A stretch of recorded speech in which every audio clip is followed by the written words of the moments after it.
My left ear started ringing while I was standing at the sink. One high, clear note, like somebody had struck a glass in the next room. And then nothing. My grandmother, if she'd been standing next to me, would have set down her dish towel and gone very still. Because she had a name for that sound. She didn't call it ringing. She called it the passing bell, and she only ever said it quietly. That's the last thing we'll talk about today. And when we get there, I'll tell you what happened about 4 minutes after my ear went quiet. Here's what she believed, all the way down. Your body knows things before you do. A twitch, an itch, a chill with every window shut.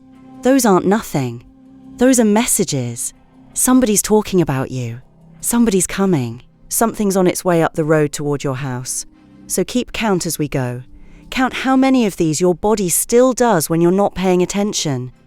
I think you're going to surprise yourself. Number 1. Ringing or burning ears. Not the note I just told you about. That's its own thing, and it can wait. I mean the ear that goes hot. That flush that creeps up the side of your face for no reason at all. Somebody's talking about you. That's what she said, every time. And there was a whole system to it, because of course there was. Right ear burning, they're saying something kind. Left ear, they are taking you apart. And there was a way to fight back. If your ear was burning and you knew good and well somebody was running their mouth, you bit your own tongue. Gently, you didn't have to draw blood. And wherever they were, they'd bite theirs. Stop mid-sentence. Lose the thread entirely. I have done this in the grocery store. I'm not proud of it. I'm not sorry either. Number 2, the hiccups. Somebody's thinking about you. Somebody, somewhere, has got you on their mind right this minute, and your body hiccuped to let you know. Now the trick was to figure out who. You'd go through the names. You'd say them out loud. Is it Mary? Is it Ruth? Is it my sister? And the moment you landed on the right one, the hiccups would stop. That was your answer. That was the person. My grandmother swore by this. She'd sit there hiccuping and reciting the whole family like a phone book until she hit the name that cured her. I'll tell you what I've noticed, though. When I start going through names and I get to my mother-in-law, the hiccups have never once stopped.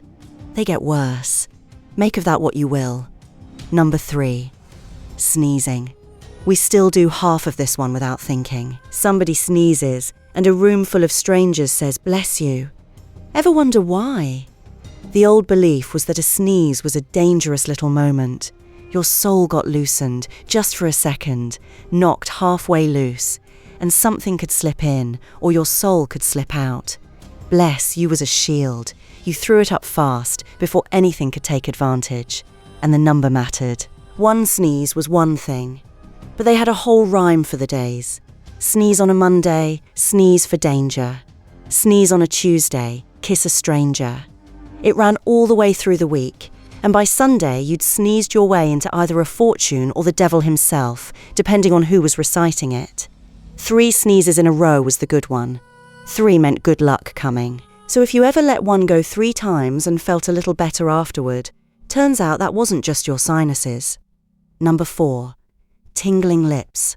This one's sweet, so let's enjoy it while we can, because the mood is about to turn. Lips tingle, lips itch for no reason. Somebody's going to kiss you. Soon. That's the whole belief, and I've got nothing dark to add to it, which almost never happens on this channel. My grandmother told me this one when I was a teenager, and I spent about a week convinced every itch on my face was a prophecy. I was 15. Everything's a prophecy when you're 15. So that's the friendly stuff. Your body passing notes in class. Somebody's talking, somebody's thinking of you, somebody's about to plant a kiss on you. The next few are different. The next few are your body telling you something is coming. And in a minute, I'm going to tell you about the afternoon my nose itched all day long and who drove up my driveway because of it. Number 5, an itchy nose. There's an old line for this one. An itchy nose means you'll be kissed, cursed, or vexed, or you'll shake hands with a fool. Take your pick. The point is, somebody is coming. Company's on the way to your door. Some folks said it meant an argument was brewing under your own roof. But mostly it meant a visitor, expected or not. Now here's the afternoon I promised you. A few years back, my nose itched all day. Not a sneeze. Just that maddening little itch that would not quit, no matter what I did. And around lunchtime I said to my husband, out loud, standing in the kitchen, "Somebody's coming today." He didn't even look up from his paper. 20 minutes later, a truck I did not recognise pulled into our driveway. And out of it climbs a man we hadn't laid eyes on in the better part of 9 years. An old friend, passing through the county, decided on a whim to see if we still lived here. My husband got up and shook his hand. And on his way past me, into the kitchen, he did not say one single word, because there was nothing to say. Now, you tell me that was a coincidence. Go ahead. Number 6. A twitching eye. Your eyelid starts going on its own, that little flutter you can't stop. News is coming, something's about to reach you. But this one splits right down the middle, and it splits by who you are. For a woman, the old belief flips the other way around from a man. One says good news, the other says tares.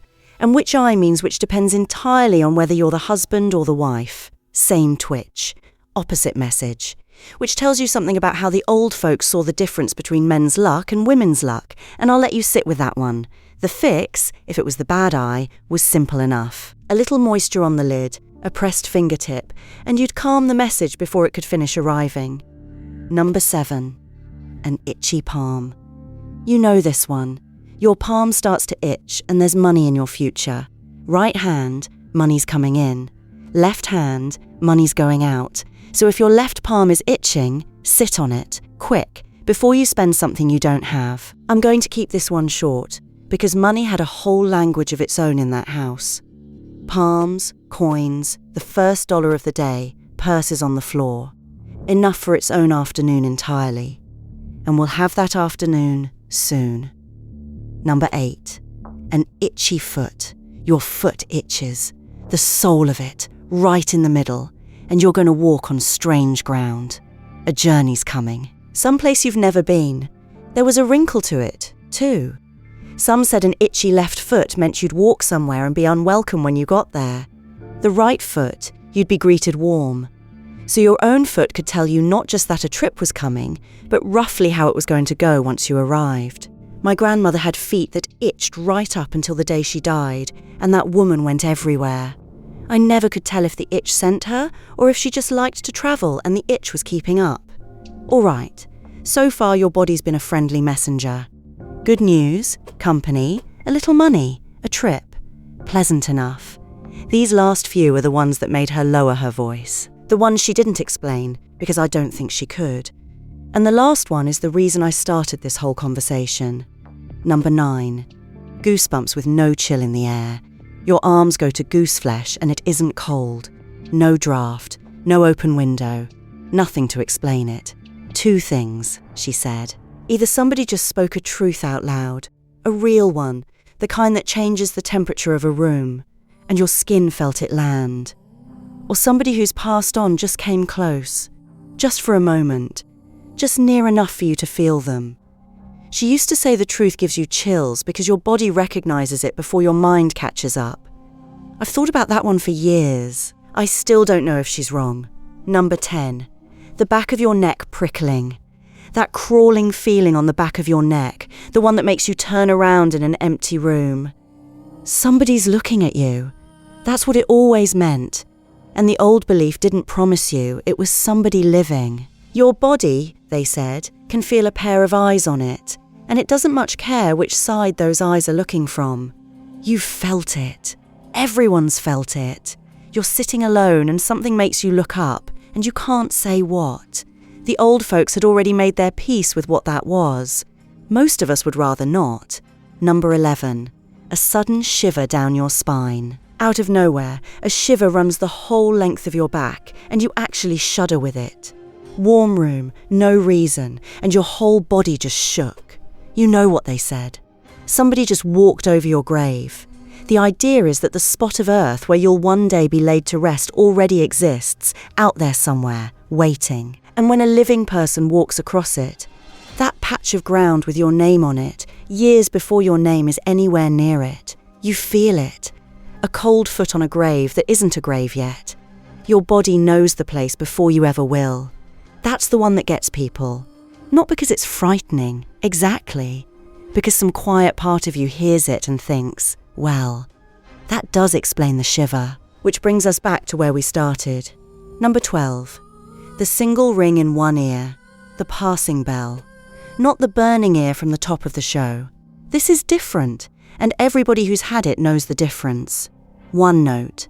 High and clear and alone in one ear only.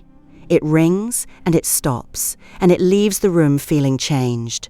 She called it the passing bell because of the old church bells. When someone in the parish died, the church would ring. Slow, single strokes, so the whole village would know a soul had passed. And she believed that sometimes, when someone tied to you goes, you get your own bell. A private one. One clear note meant only for you. So here's my afternoon at the sink. My ear rang. One note, just like I told you. And I stood there with my hands in the dishwater, and I felt the whole kitchen go quiet, the way it does when you know something without knowing how. About 4 minutes later, the phone rang. It was my cousin, and she was calling to tell me our aunt had passed away. Right around the time, near as we ever worked out, that I was standing at my sink, hearing a bell that wasn't there. I've never had an explanation for that. I've never gone looking very hard for one, either. Some things you hold, and you don't turn them over too much. So let me ask you, and I mean this, I'm not asking to be polite. Has your body ever known something before you had any way to know it? A chill, a ring, a feeling on the back of your neck, right before the phone rang with the news. And when it happened to you, what did you do with it? Did you let yourself believe it? Or did you tell yourself it was a coincidence and dry your hands and go on with your day? Tell me down in the comments. Tell me the whole thing. I read every single one, and these are the ones I read twice. So what's your count? How many of these does your body still do when you're not looking? More than 5, and your body's a good deal chattier than you've been giving it credit for. More than 8, and you've got the same wiring my grandmother had. And she was never once wrong. Not that I could prove. Not that I ever really wanted to. Knock on wood on your way out.